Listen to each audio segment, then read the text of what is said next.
Bom dia, despertos. Rodolfo Camilo aqui. Esse é o nosso devocional Despertar, o seu encontro diário com a presença e com o reino de Deus. Amém? Espero que você esteja bem.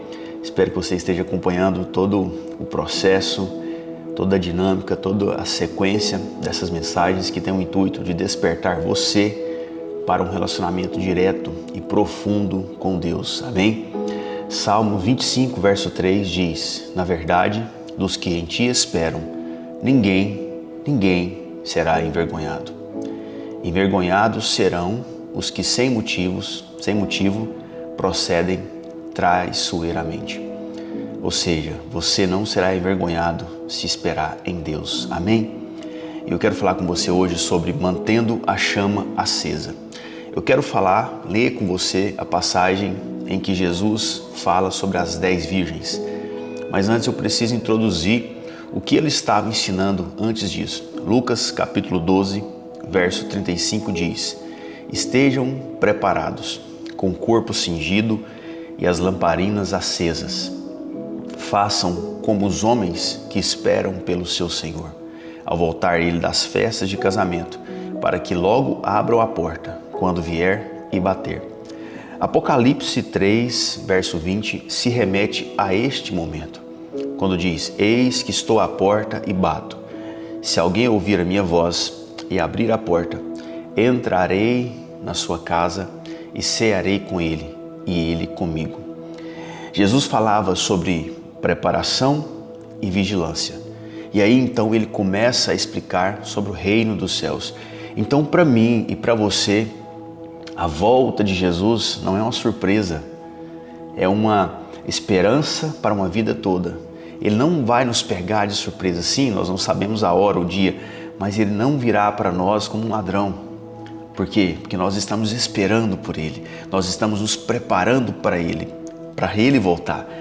Como ladrão, ele virá para aqueles que não esperam por ele.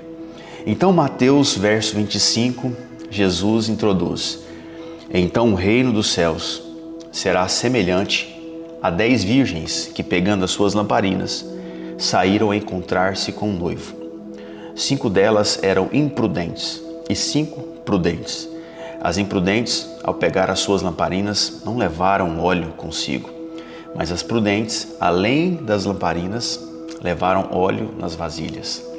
E como o noivo estava demorando, todas ficaram sonolentas e adormeceram. Mas à meia-noite ouviu-se um grito: eis o noivo, saiam ao encontro dele. Então todas aquelas virgens se levantaram e prepararam as suas lamparinas. E as imprudentes disseram às prudentes: dei a nós um pouco do óleo que vocês trouxeram, porque as nossas lamparinas estão se apagando. Mas as prudentes responderam: não, porque então vai faltar tanto para nós como para vocês. Vão aos que vendem e comprem óleo para vocês. E saindo elas para comprar, chegou o noivo. E as que estavam preparadas entraram com ele para a festa de casamento. E fechou-se a porta. Mais tarde chegaram as virgens imprudentes, dizendo: Senhor, Senhor, abra a porta para nós. Mas o noivo respondeu: em verdade lhes digo que não as conheço. Portanto, vigiem, porque vocês não sabem o dia e nem a hora.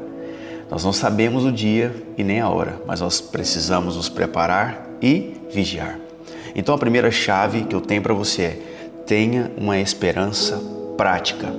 Resumidamente, nessa parábola, nós podemos destacar 4 pontos. Todas elas tinham esperança, o noivo para a festa, e o noivo demorou. Todas elas esperavam o noivo. Segundo ponto, as prudentes tinham uma esperança prática. Elas tinham, além da lamparina, elas também tinham um óleo reserva. E o óleo significa unção. A unção não brota da terra, ela é derramada do céu, isso é, não nasce de um esforço, mas ela é dada por Deus. Terceiro ponto, as imprudentes não se prepararam. Elas tiveram uma esperança negligente. Elas esperaram, sim, mas de forma negligente. Quarto ponto, Jesus conhece aqueles que têm uma esperança prática. Estes fazem a diferença. É isso que você precisa buscar na sua vida. Por que quando Jesus conta a parábola e fala que aquelas imprudentes chegaram, Jesus falou assim: em verdade lhes digo que eu não as conheço. Sabe, isso não é sobre uma festa de casamento, isso é sobre a sua vida. Isso é sobre a caminhada com Deus, isso é sobre o reino de Deus. Porque as nossas práticas refletem o valor que a esperança tem em nosso coração.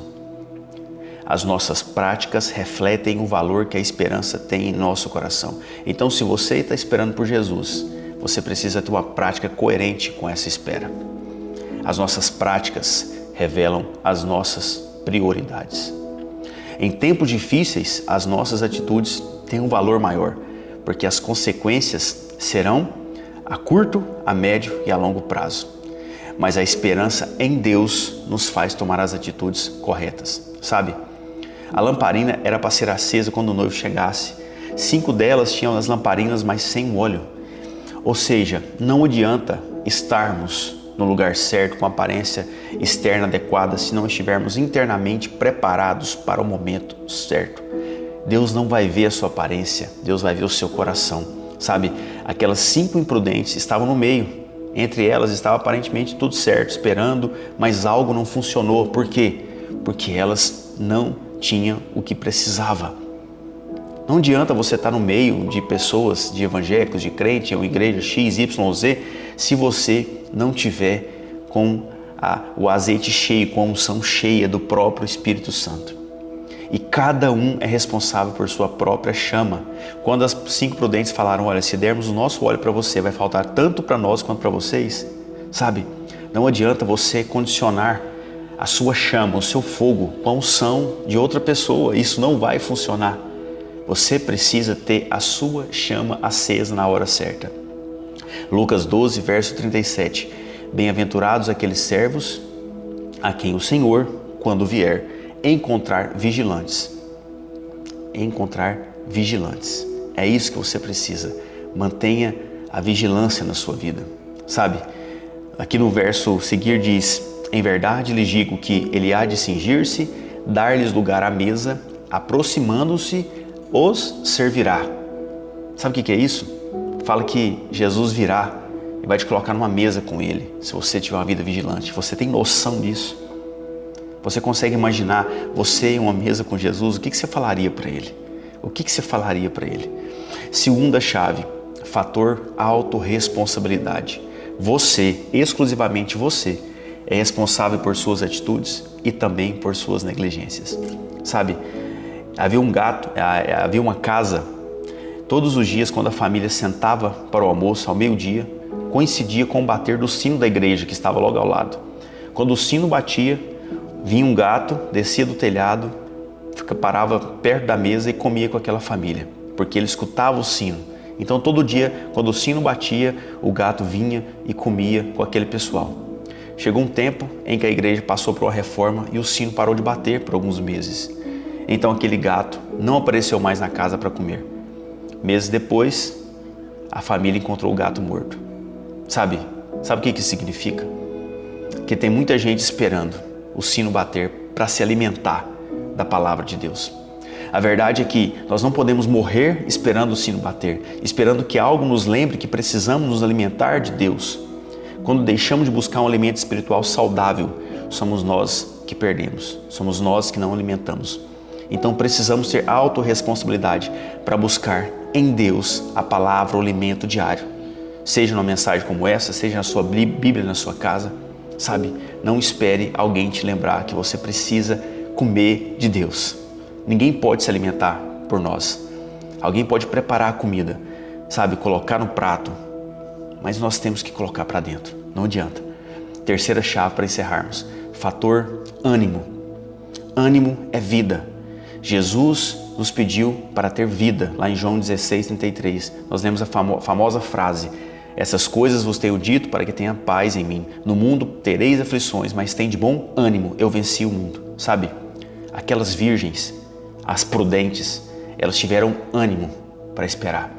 Para vencermos, nós precisamos ter ânimo, precisamos ter vida. Davi, no Salmos 27, verso 14, diz: espera pelo Senhor, tenha bom ânimo e fortifique-se o teu coração. Espera, pois, pelo Senhor. Sabe, espere no Senhor. Anima Sabe, ter uma esperança prática, a sua força vem dele. Fortifique-se no Senhor.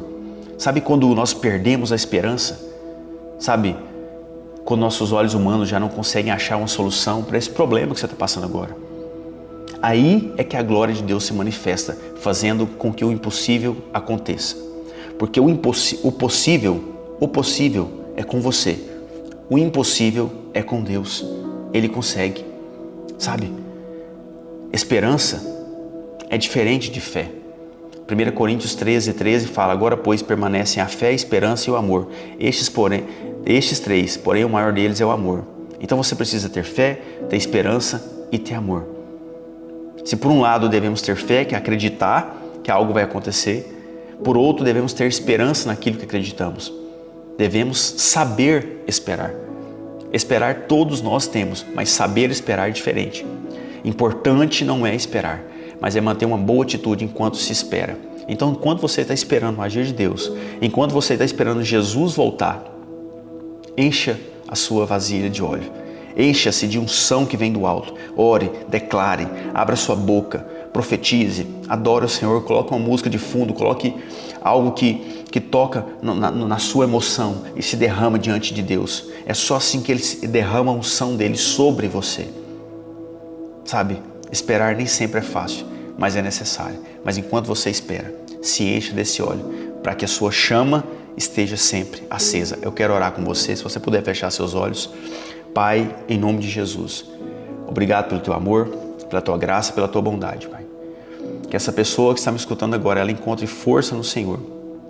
Que ela entenda que a vida prática dela, de esperança na caminhada cristã, depende totalmente dela, Pai.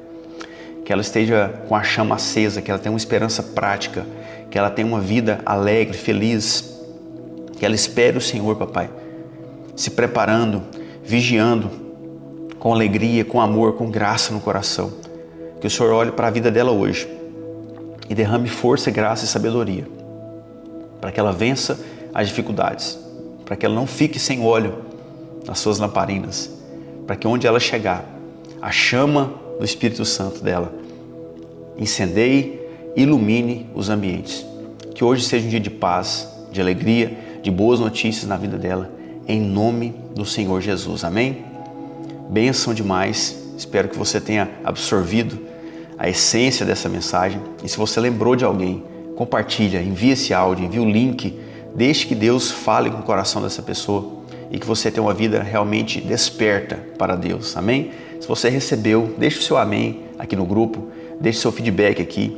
Fala para mim como que Deus tocou no seu coração. Essa mensagem também está no Spotify e está no YouTube Music, na aba de podcasts. Eu espero você aqui amanhã. Não falte ao encontro.